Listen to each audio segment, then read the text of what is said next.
Clip number 1684۔ اس clip میں آپ قرآن پاک کی سورہ ملک کا تعارف، آیت نمبر 1 کی تلاوت، ترجمہ اور تفسیر قرآن صراط الجنان سماعت فرمائیں گے۔ سورہ ملک کا تعارف۔ مقام نزول: سورہ ملک مکہ مکرمہ میں نازل ہوئی۔ آیات، کلمات اور حروف کی تعداد: اس سورت میں 2 رکوع، 30 آیتیں، 330 کلمے اور 1313 حروف ہیں۔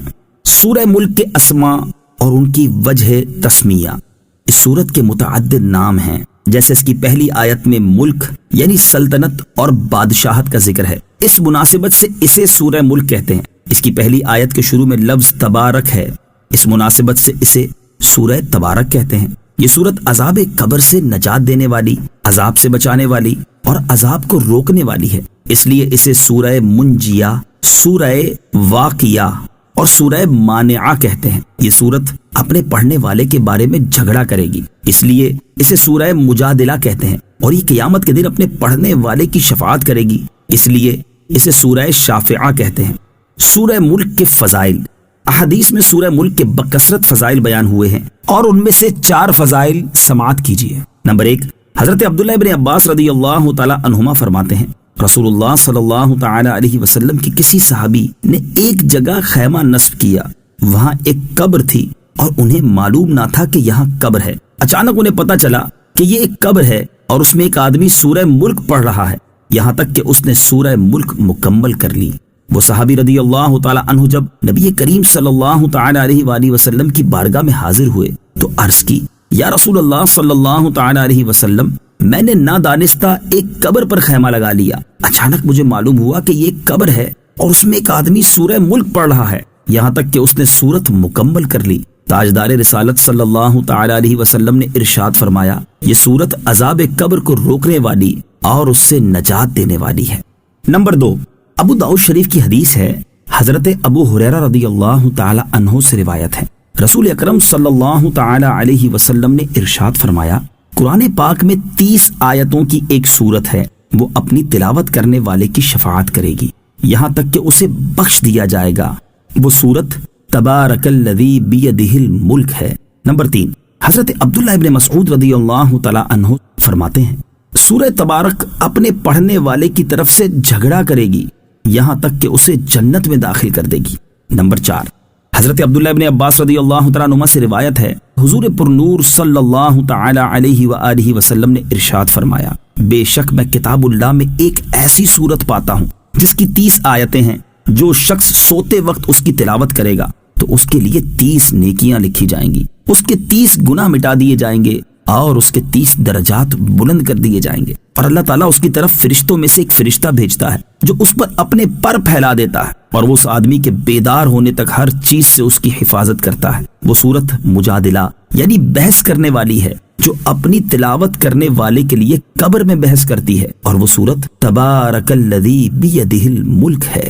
سورہ ملک کے مضامین: اس سورت کا مرکزی مضمون یہ ہے کہ اس میں اسلام کے بنیادی عقائد جیسے اللہ تعالیٰ کی وحدانیت، حضور پرنور صلی اللہ تعالی علیہ وسلم کی رسالت، قرآن کی حقانیت، حشر و نشر اور قیامت کے دن اعمال کی جزا و سزا کو انتہائی مؤثر انداز میں بیان کیا گیا ہے۔ نیز اس سورت میں یہ مضامین بیان کیے گئے ہیں۔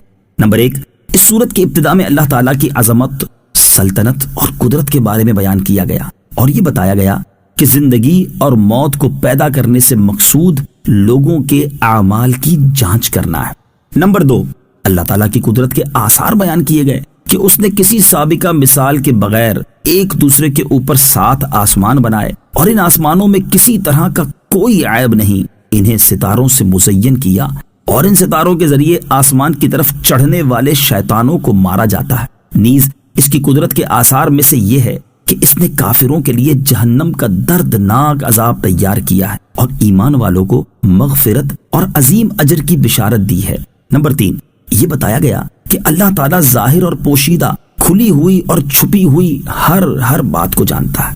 نمبر 4، ان نعمتوں کو بیان کیا گیا جو اللہ تعالیٰ نے اپنی مخلوق کو عطا فرمائی ہیں تاکہ وہ اس کی نعمت کو پہچان کر اس کا شکر ادا کریں اور اللہ تعالیٰ کی وحدانیت کا اقرار کریں۔ نمبر 5، کفار مکہ کو اللہ تعالیٰ کے عذاب سے ڈرایا گیا اور نبی کریم صلی اللہ تعالیٰ علیہ وسلم کو تسلی دی گئی کہ آپ ان کے جھٹلانے کی وجہ سے غم زدہ نہ ہوں، کیونکہ ان سے پہلے کافر بھی اپنے انبیاء علیہ الصلوۃ والسلام کے ساتھ اسی طرح کا سلوک کرتے تھے۔ نمبر 6، اس سورت کے آخر میں مومن اور کافر کا حال واضح کرنے کے لیے الٹا چلنے والے اور سیدھا چلنے والے کی ایک مثال بیان فرمائی گئی، اور حضور پر نور صلی اللہ تعالی علیہ وآلہ وسلم کو جھٹلانے والوں کو اللہ تعالیٰ کے عذاب سے ڈرایا گیا۔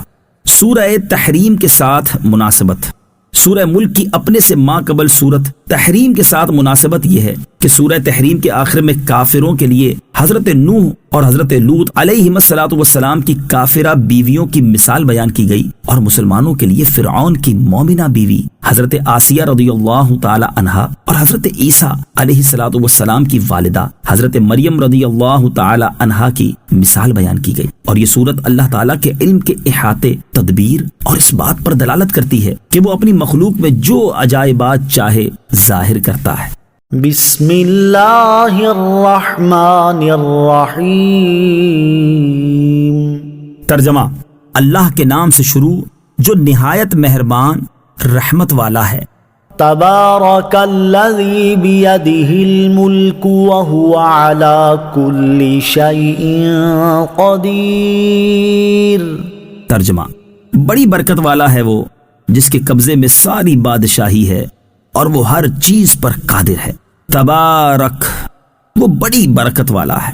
تفسیر صراط الجنان میں ہے، یعنی اللہ تعالیٰ اپنی ذات میں، صفات میں اور افعال میں ازل سے لے کر ابد تک مخلوق کی صفات سے پاک ہے، اور صرف اسی کے قبضہ قدرت میں تمام امور میں ہر طرح کا تصرف ہے، لہٰذا وہ جس چیز کا چاہے حکم دے اور جس چیز سے چاہے منع کر دے، جو چاہے عطا کرے اور جو چاہے نہ دے، جسے چاہے زندگی دے اور جسے چاہے موت دے، جسے چاہے عزت دے اور جسے چاہے ذلت دے، جسے چاہے غریب بنا دے اور جسے چاہے امیر کر دے، جسے چاہے بیمار کر دے اور جسے چاہے شفا عطا کر دے، جسے چاہے قریب کر دے اور جسے چاہے دور کر دے، جسے چاہے آباد کر دے اور جسے چاہے برباد کر دے، جسے چاہے توڑ دے اور جسے چاہے ملا دے۔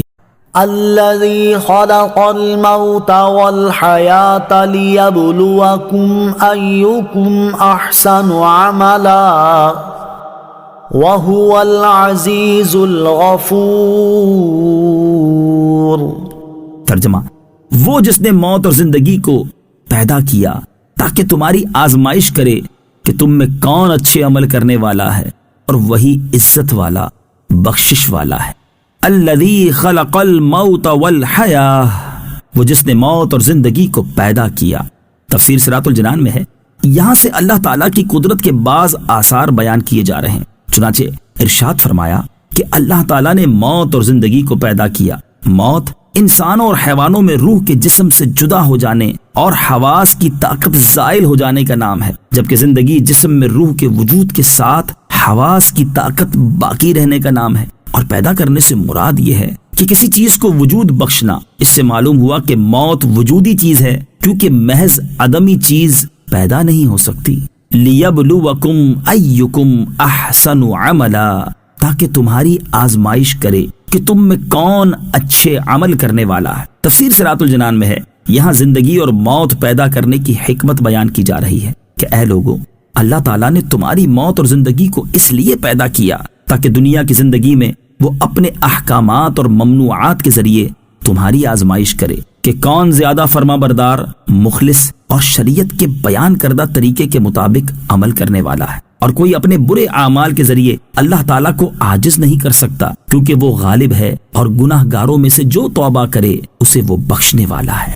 بندے کا ہر عمل اللہ تعالیٰ کی رضا کے لیے اور شرعی طریقے کے مطابق ہونا چاہیے۔ اس آیت سے معلوم ہوا کہ بندے کا ہر عمل خالص اللہ تعالیٰ کی رضا حاصل کرنے کے لیے اور شریعت کے بیان کردہ طریقے کے مطابق ہونا چاہیے۔ لہٰذا جس کا عمل خالص اللہ عز و جل کی رضا حاصل کرنے کے لیے ہو لیکن شریعت کے بیان کردہ طریقے کے مطابق نہ ہو تو وہ عمل مقبول نہیں۔ اسی طرح جس کا عمل شریعت کے بیان کردہ طریقے کے مطابق تو ہو لیکن وہ خالص اللہ تعالیٰ کی رضا حاصل کرنے کے لیے نہ ہو بلکہ ریاکاری اور نفاق کے طور پر ہو تو وہ عمل بھی مقبول نہیں۔ ایک اور مقام پر اللہ تعالیٰ ارشاد فرماتا ہے، أنما إلهكم إله واحد فمن كان يرجو لقاء ربه فليعمل